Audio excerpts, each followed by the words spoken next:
It's not really either one. It's really Escher that is drawing them both. Similarly, subject and object seem to arise from tangled hierarchical quantum measurement in the brain, but it's really not the brain that is causing it. Just as left hand and right hand in the picture is not really causing the picture. What is causing the picture is MC Escher, which is outside of the picture, transcends the picture. The same thing, consciousness is ultimate creator of the downward causation, creator of the illusory separateness of subject and object. Although from inside it seems like subject is creating the object and the object is creating the subject. But ultimately it's neither. It's really consciousness. This subject-object split is an illusory manifestation. It seems that way.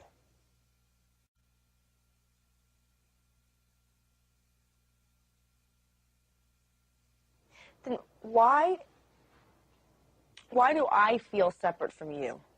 That's precisely the point. So I'm an object in your consciousness.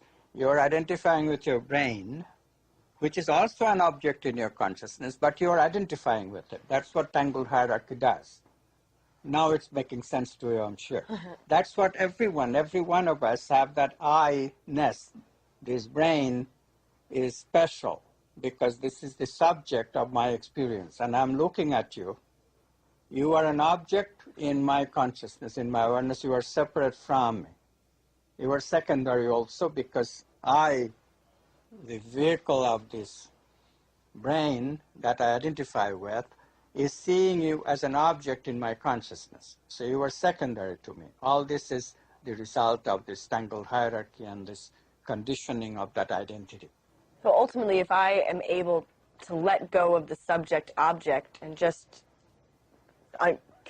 accept the concept that we are all one, then that would alleviate the separateness? Yes, accept is the first step. But remember, it still has to come to you. That inseparate notion has to come to you directly. The observer is the observed. This is a quotation from the mystic Jiddu Krishnamurti. Observer is the observed, but it's not just a conceptual reckoning of that. If you just conceptually reckon it, then it's good. It's a good starting point. But then meditate on it, and then that subject-object split will disappear. And that's what we call, in East Indian jargon, a samadhi, or Zen Buddhist jargon is satori, or in Christian jargon, an encounter with the Holy Spirit, because in the Holy Spirit there is no subject-object split. So then you really have to make a distinction then between philosophy or knowledge or concept and experience.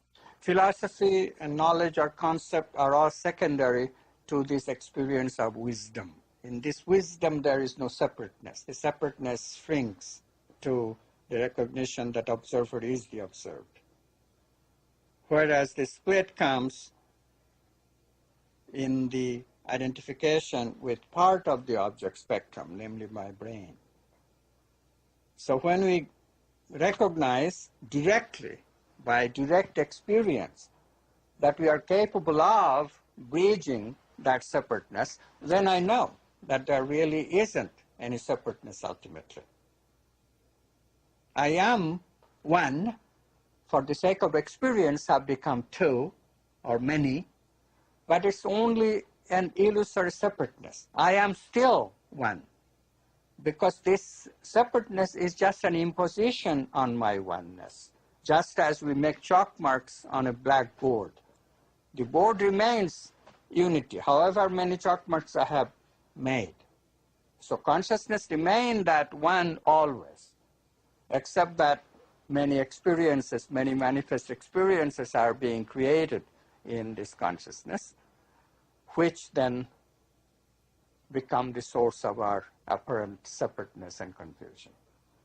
So the reason that I'm looking and seeking these answers, or why is this important to me because it helps me stop feeling so separate and sad and alone, or does it tell me that, oh, finally I can create money in my hand, I don't have to worry about all working, or what does it kind of mean to me, all of this stuff that we just... So step by step.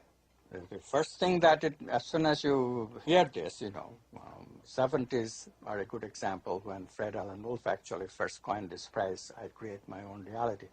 So what did the New Agers do? Well, the New Agers, I'm just using this phrase New Ager, not pejoratively, please, but as a description of the people who were influenced by the physics that was getting done at that time. And the physics was very elementary. We are imposing some new phrases on a still predominantly materialistic belief system. The belief system was that everything is made of matter, and therefore material investigations and material pursuits are very important. So what did we do? We came on that, we superimposed on that this new dictum, quantum physics dictum. Dictum is correct. I create my own reality. And the first thing that people started creating are Cadillacs, right? There was a whole tradition that that got created in one spiritual tradition comes to mind. I won't mention name, but they actually meditated that way. Meditated to manifest material wealth. I'll manifest a Cadillac for myself. Very soon, however, it was recognized that Cadillac is a little bit hard. So some traditions, some very famous teaching traditions, which again I won't mention names, they started giving the idea that we can at least create parking spaces. Remember that? That's in the 70s. So we did that.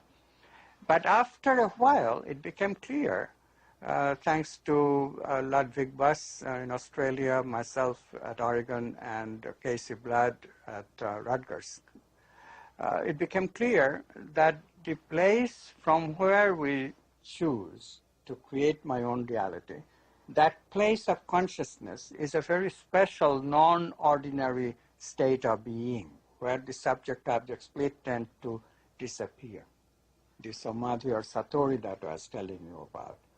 And it is from this non-ordinary state that I choose. And therefore, the ordinary exaltation of the New Ager also disappeared until it was forced to face the reality that there is really no free lunch. We have to meditate and reach this non-ordinary states of consciousness before we become the creator of our own reality.